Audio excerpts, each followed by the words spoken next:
No! Nice controls there. Nice controls. Platforming in a beat 'em up. You gotta love it. Oh, bullshit! Oh, come on! Come on! An Amiga original coming out in the later months of 1988 in America, the beginning months of 1989 in Europe, and it was almost an Amiga exclusive due to various circumstances that we'll get into later on. Suffice it to say, various ports were planned, but the only other ones to come out was a 1990 Sega Genesis release in a vastly different form, as well as a 1993 Apple Macintosh release, which actually is closer to the Amiga version. Let's start things out with a look at the story featured in the manual.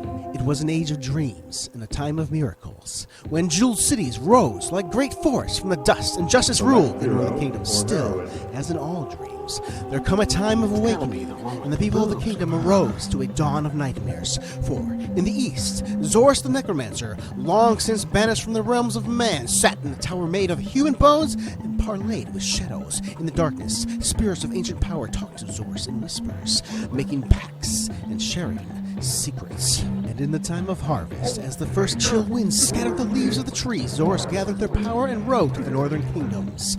From the shadows rose all manner of foul creatures in the streets, once filled with happy people, now echoed the laughter of evil spirits. The armies of the court scattered, and Zorus the usurper slew the king with demon flame. So it was that Zorus took the throne, his manic laughter echoing through the great halls of the castle, while outside the citizens wailed in despair. Unknown to Zorus, days before the slaughter, the king's two children were smuggled by night from the kingdom and taken to a distant land.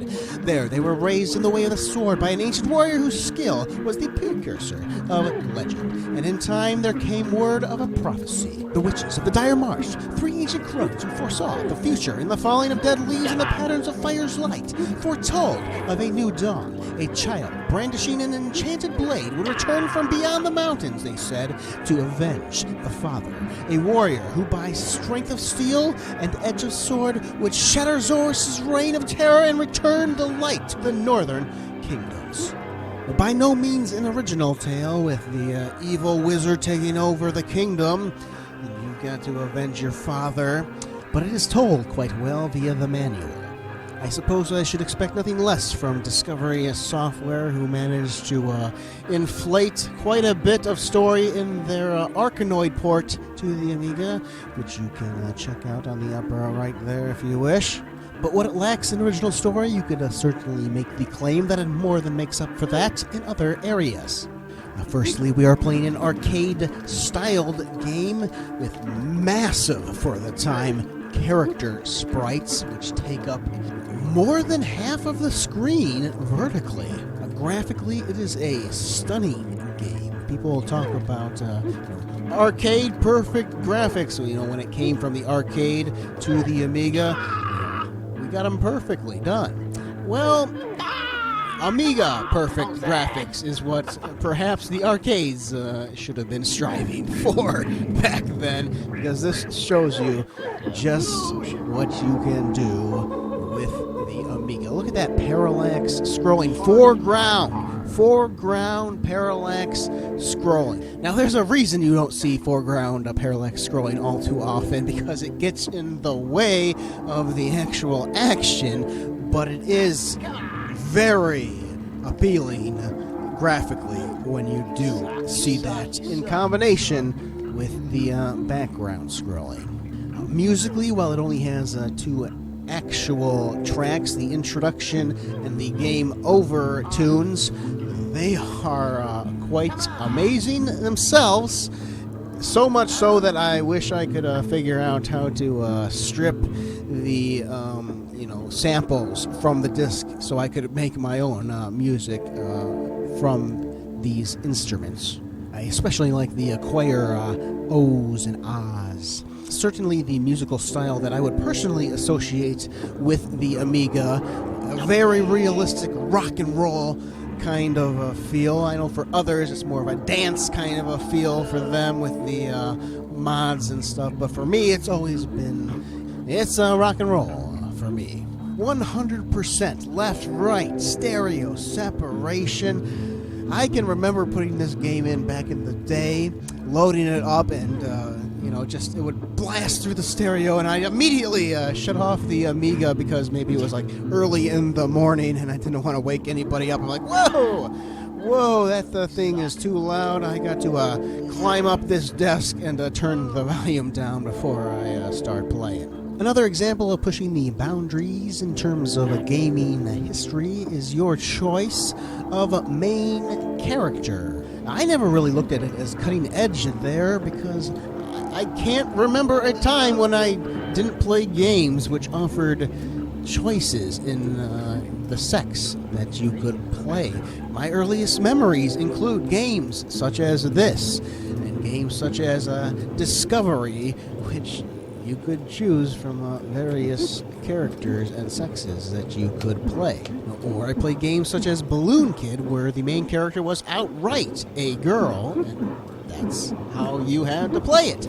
RPGs, where you can all kinds of different races, trolls and females, all kinds of things. For my personal history, but I suppose we have these late 80s games to thank for there being people like me, where this is the normal and this is a thing that we appreciate. And as you might have heard in the beginning, no hesitation for me going with the boobs here. Also one-upping the competition when it came to gore, I would have to say, with that head being sliced quite bloodily off.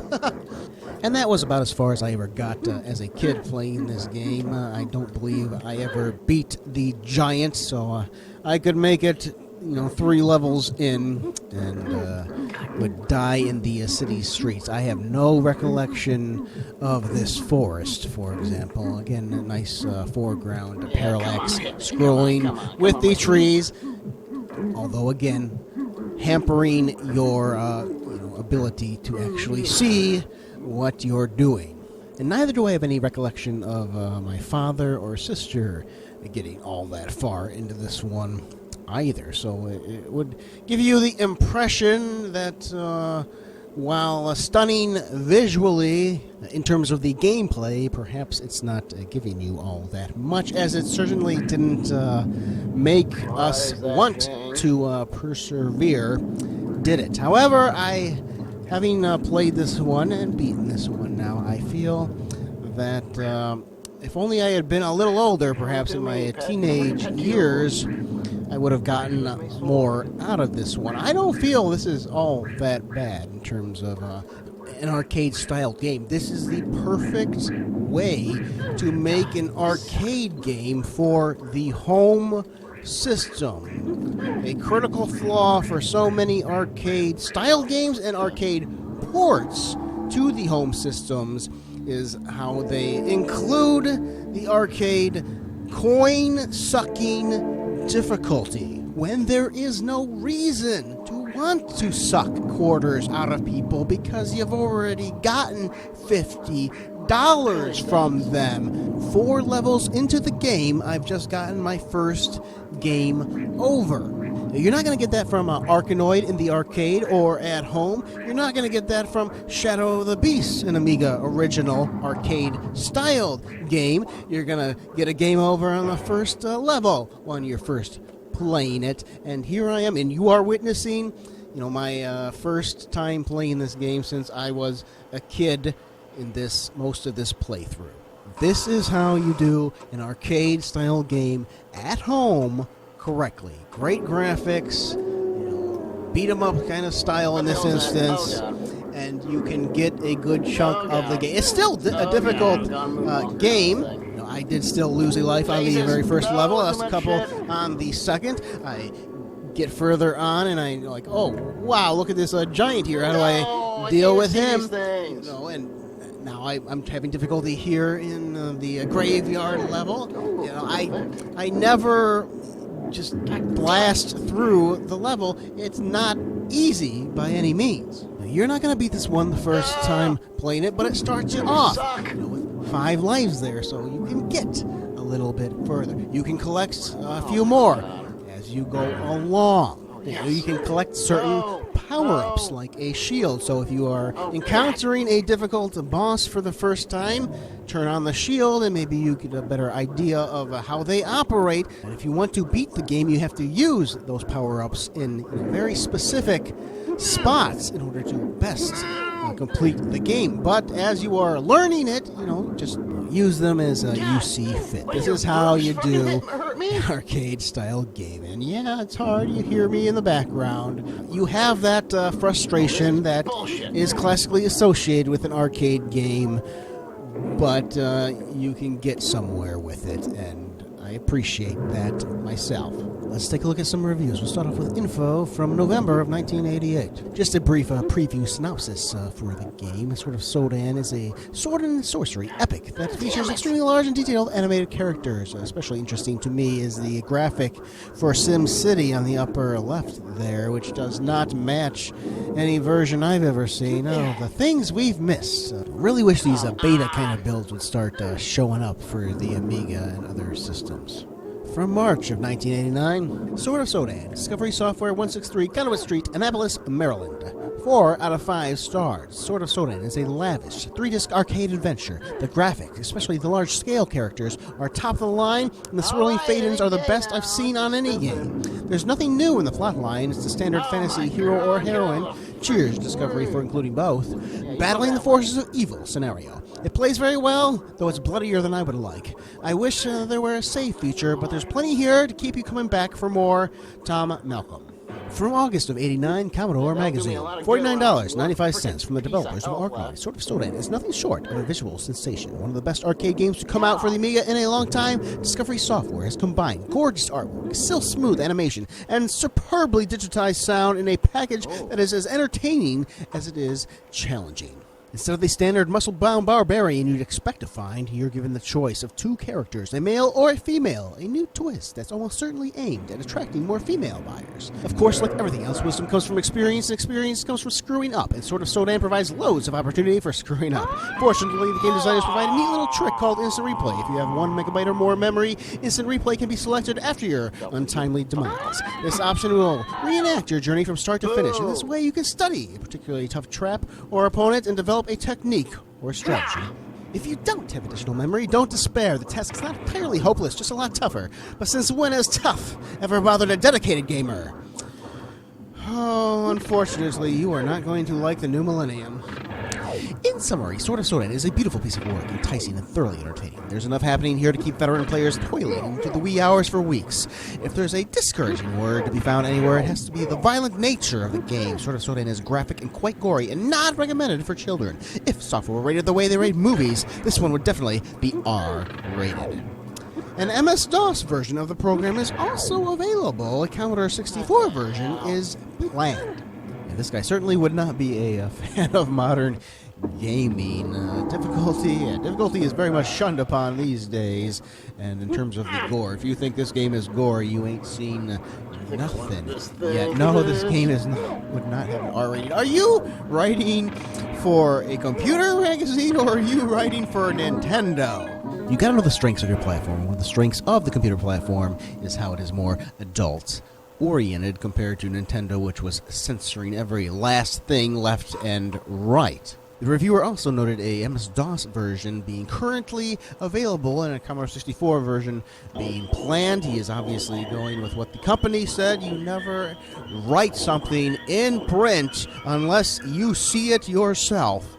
There never was an MS-DOS version released. I'm sure it was worked on in some capacity. It's probably out there somewhere. An Apple II GS version was nearing a finished state. It is by no means complete. Wikipedia actually says it was almost finished. It is nowhere near being finished. That version has actually been unearthed, so we can see it in action. I think there's about 3 levels that are playable. I think most of the levels are actually there, but there's nothing inside of the levels. The sprites and the enemies. That stuff is not there. The mechanics are not there, so it is nowhere near being finished, despite what Wikipedia says. They ran into some issues. I'm pretty sure Discovery was, an Amiga-only kind of a deal. I don't think they had the know-how to port this stuff themselves to other systems. They were going through other companies in order to get it ported, and they had some issues there with the other companies. And in 1990, Discovery themselves would file for bankruptcy. As mentioned in the beginning, there would be a Sega Genesis port of the game. After Discovery went kaput, Enterprise Software would develop the game for the Sega Genesis, and it would be published by Electronic Arts. Now, the title is the same. The non-gameplay graphics are the same, like this picture here, for example. But the actual gameplay, it's quite different on the Sega Genesis. You can turn around. There are a load more potions to be collected, and they can be combined to get different benefits. You can have quite a few extra lives in this one, and you'll be needing all of them. And despite being away from Nintendo's sensory hands and being on the Sega Genesis, the console which was looked at as being more, teen and young adult oriented. Our heroine here is certainly not as scantily clad in this version. Her actual boobs actually kind of jiggle, though, in this version, which is interesting that they have that added effect there.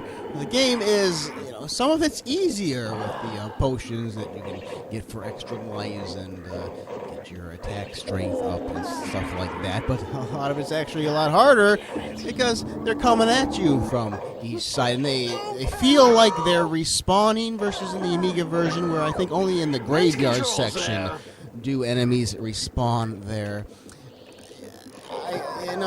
Online, this game is really not liked. I wanted to, load it up on the EverDrive there to see how I would feel, and I'm inclined to go with the online feeling for this one. It's not a review for the Genesis version, but I gotta tell ya, not a fan of what I saw on the Genesis.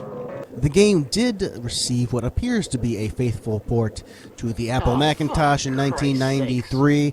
There are only screenshots of that online. There's no actual video, so I can't really judge how it plays or anything. But from what I see, it's got a little bit of the screen cropped out.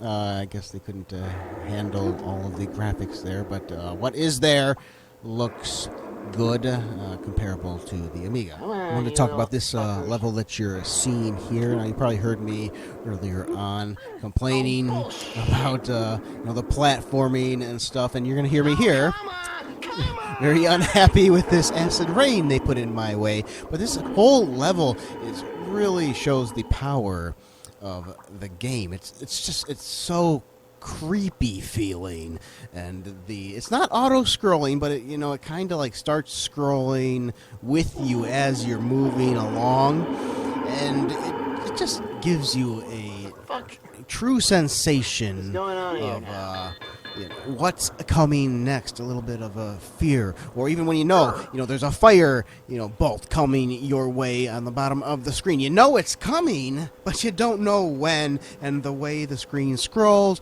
combined with the foreground parallax, so your vision is partially obscured. It goes a long way to giving you a truly unique, scared type of a feeling while you're playing it for the first time, and even afterwards. That previous level, that was always the level I had the most difficulty in, because so much of it is random. Even later on, I'm going through the game and completely beating it, and when I get to that level, if things don't go your way, you're like, oh no, I went this far, and now I'm going to lose because I screwed up on this level, with the fire bolts and the walls that come down, the ceiling that collapses down on you, and the platforming, which, the platforming has no business being in the game, I will say that, but, it's that last level is definitely the most memorable level. This level here with this beast here. He's not all that useful, really, and he's only in it for this one level, but he is a cute little thing. I guess that gives you a altered beast. Is it altered beast that has a little animal? Or was it golden axe? I don't know. As mentioned in my Arkanoid review, I have the strong feeling, although unconfirmed, that Discovery and all of their original games were definitely, I believe, seeking actual arcade licenses, and when they couldn't get them, they would make their own game with the loose inspiration of those licenses which they sought, but they were very intelligent about how they did it. That's why you can't quite, pinpoint exactly, what they were, going after. It feels original with Discovery, but I do have that suspicion that they just did it very intelligently. Haunted Castle from Konami, which was the arcade version of Castlevania, quite different in the arcades compared to the NES there. But Haunted Castle is another one where I definitely see glimpses of that in this game. More reviews, Amiga World, March of 1989. From Bob Ryan and Sodan, you take the part of a young hero or heroine. The game is an equal opportunity destroyer who attempts to avenge his or her father's death by storming Castle Crackamore and obliterating Zoros the Necromancer. So you can see they definitely wanted to highlight the male-female aspect of this game. The characters, backdrops, and digitized sounds are quite detailed and appealing. The profusion of blood and mangled flesh you leave behind in your quest, however, is reminiscent of a B-grade slice and dice flick. Parents should preview this game before buying it for the kids. Yeah, I am so glad I had a father that did not care about this stuff. My major complaint about the game is the time it takes to load each level. Sodan is a big game. It's spread across 3 discs with lots of graphics. It can take an eternity in computer game time, that is equivalent to 10 to 20 seconds real time, to load a level. Although I was predisposed to reject this game as a mindless romp with a sword in hand, I quickly became engrossed in developing a winning strategy. I have yet to succeed, but I enjoy trying. If you look past the gore and the slow load times, you will too. I have to say I had no problem with the load times once I had found a non-cracked version for myself. And although him and all the other magazines claim, and so does Hall of Light, that this is a 3-disc game, I found 0 actual 3-disc versions of this game. Every single one of them had 4 discs. The 4th disc is not actually, doesn't have anything on it. The 3 main discs are non-DOS discs, so you can't load them in Workbench. The 4th disc is an Amiga DOS disc, and it has no information on it, yet it is required to play the game. I think it must just have like some kind of a serial number check inside of it or something. The game, you can't play the game without the 4th disc. Nevertheless, it will load quick and linear if you get the non-cracked original version of the game. If you get a cracked version, it is not so much like that. I had to swap all 4 discs at one point. Constant swapping with the cracked version. No problem with the original, though. Quickly loaded in a linear fashion. If he thinks 20 seconds is a long time for loading, I would kill this guy. Again, he is not going to like the new millennium, is he? Back to Amiga World from November of 1989. A masterpiece. Check out my review for excellence. Top of the midway. The Colonel's in town, and we'll show you which games to spend your allowance on. Our Amiga World players won and lost plenty during their many testing sessions.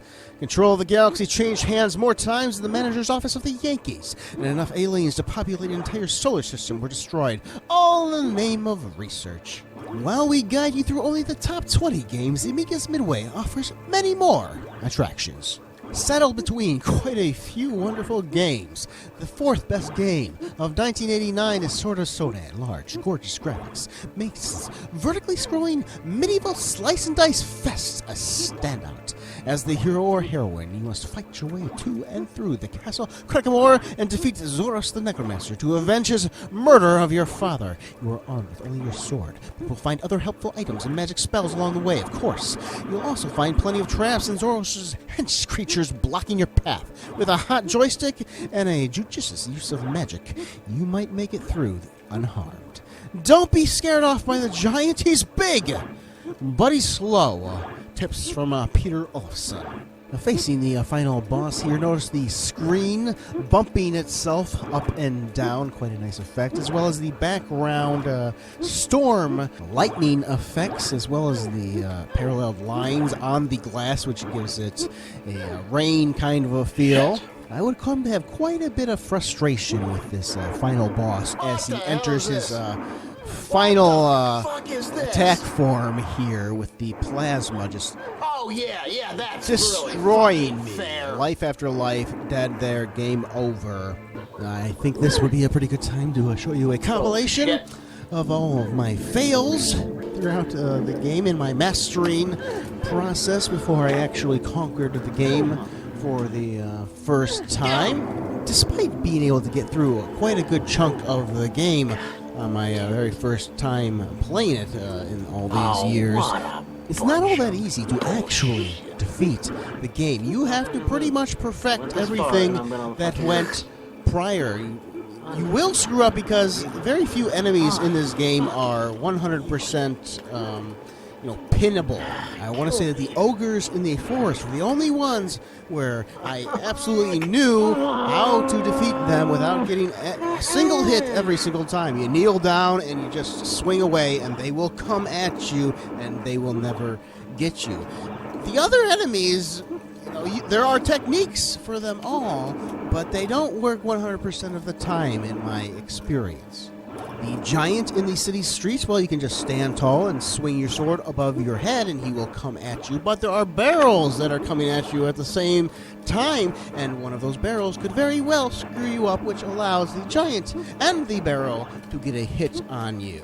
And with this final boss, you go into the first form with the monster, wearing your shield, and you cut through him very quickly with your shield. But then you go into his second magician form, and you realize, well, the shield isn't doing anything for you. He's throwing out a magical spell, and it hits you, so the shield didn't do anything.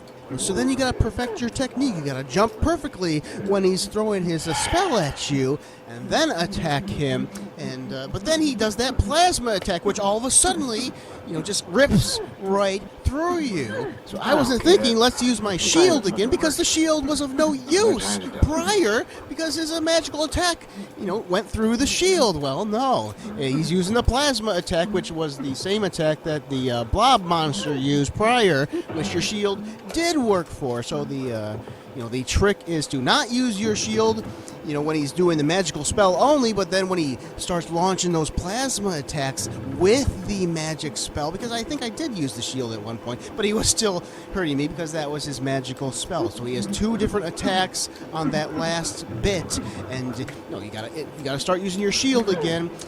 Why would I use the shield again when it didn't work prior? I actually had to look up a walkthrough, unfortunately, to try to understand what the heck was going on, because I kept dying on the final boss with his plasma attack. It was because, well, no, the shield isn't as useless as the game made you think.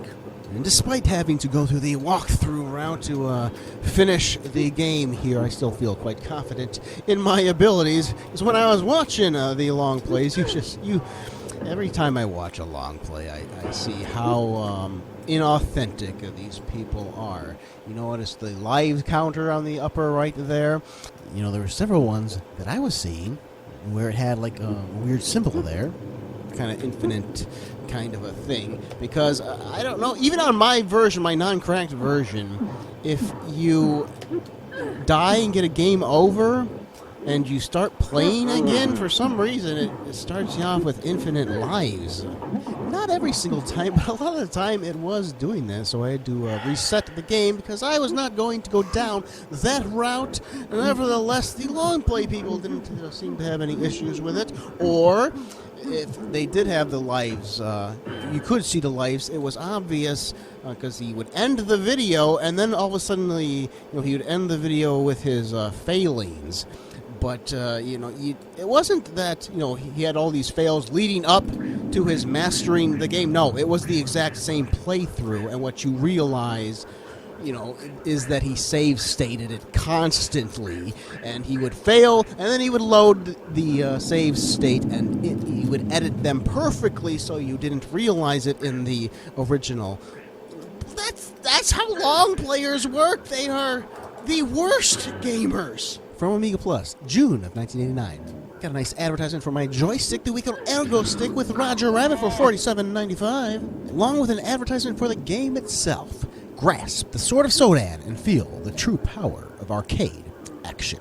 Discovery's Sword of Sodan action game impressed me all the way through, from the title screen that unfurls like a windblown banner to the clouds that spell out game over when you die. Amiga gamers have gotten used to arcade-quality sword fantasies with richly detailed graphics. Sword of Sodan boasts beautifully scrolling screen backgrounds with creative details just about everywhere you look. My only complaint about Sword of Sodan is that some of the 2/3 screen size characters are not well proportioned, and in some places their animation could be better. But overall, Sword of Sodan is an excellent game with outstanding action and suspense from Tony Barnes. From Compute's Amiga Resource, summer of '89. Out of a top score of 5, playability is 2, documentation 3, graphics 2, sound 3. The game does not play well. There are too many petty problems that cannot be overlooked. For example, during most of the game, you encounter barrels rolling out of nowhere, and you must jump over them. I can live with that if I have to, but the barrels pass right through the enemy standing in front of me. Not fair. Oh. It would be nice if every trap hurt the enemies. Prince of Persia actually does that. But to act as if 95% of games, don't ignore the enemies in favor of hurting you, that's insanity right there. It's a thing that happens. Deal with it. The music and sound effects are good, and screen wipes between levels are impressive, but you can't build a good video game on these qualities alone. TT. Computer Gaming World, May of '89. Sodan Impact, Kevin Roher.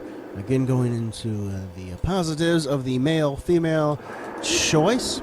Sights and sounds galore. The biggest plus for SOS would have to be its graphics and sound. In many action games, each level is only one screen size, and the objects and characters we found within them are small. In SOS, Brodan and Sheridan fill the screen. Their musculature is well defined, and movement suffers no apparent jerkiness. On the Amiga, all sounds are digitized and in stereo. The background noises are different on each level. In the first level, crickets chirp outside the city gate. In the cemetery encounter, the howling wolf sounds so realistic that one of this writer's dogs heard the howling and came to investigate. SOS has some weak points, however. First, there are only 11 levels to be conquered and a single degree of difficulty at that.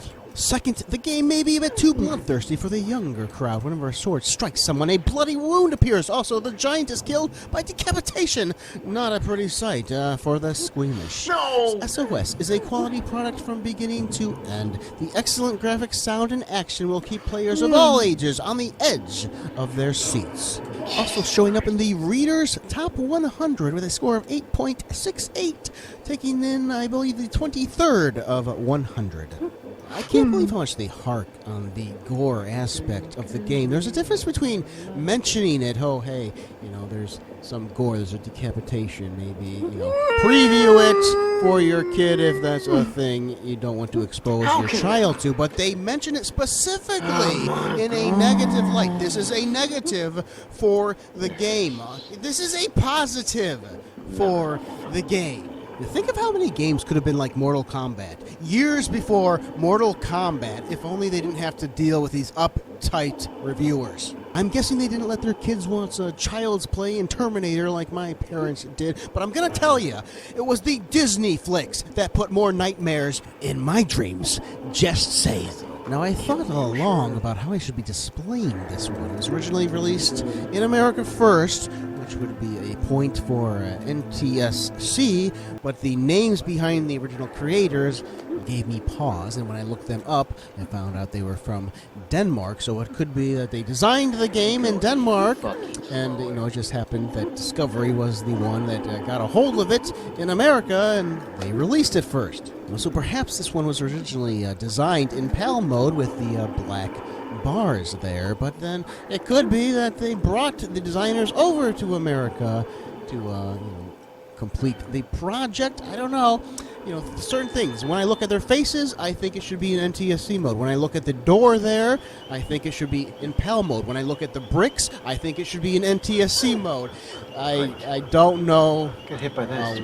exactly what this one should be in. So for artistic sake, I want to at least show the PAL version along with the NTSC version. So, you know, artistically, I'm giving the designer, his vision there. You know, I'm going with NTSC, but I could be wrong. So there is an example of what it would look like in PAL mode. Certainly looks good in either mode, plays good in either mode, doesn't slow down all too much in PAL.